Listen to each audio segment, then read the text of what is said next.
Selam aleikum hoç. Aleikum selam. Një këshill për pendim. Pendimi është si puna e solucionit që pastron njollat. Mëkatet, gjunat tona janë si ato njollat që mbesin në rroba. E kanë pyetur njërin për burrave të moshëm, i kanë thonë çfarë është më e mirë për njeriu, atë të madhëroj Zotin duke bërë dhikr apo t'i kërkoj falje Zotit duke bërë istighfar. Ai ka thënë varet si e sheh veten, nëse e sheh veten si mëkatar, atëherë angazhohu me istighfar. Nëse e sheh veten që je në rregull, atëherë angazhohu me dhikr.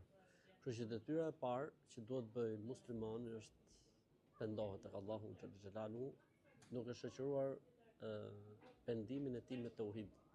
Dhe një nga formulat më të bukura të pendimit është formula e Yunusit alayhi salatu wassalam, la ilaha illa anta subhanaka inni kuntu minadh-dhalimin. Ka zot tjetër që meriton të jetë zot, adhurohet si zot përveç teje, unë kam bërë padrejtësi vetes time. Dhe formula e Ademit alayhi salatu wassalam, Rabbana zalamna anfusana fa in lam taghfir lana wa tarhamna lanakunanna min al-khasirin. O Zot, i kemi bërë padrejtësi vetes, nëse nuk na fal dhe na mëshiron, ne do të jemi prej zullumçarëve.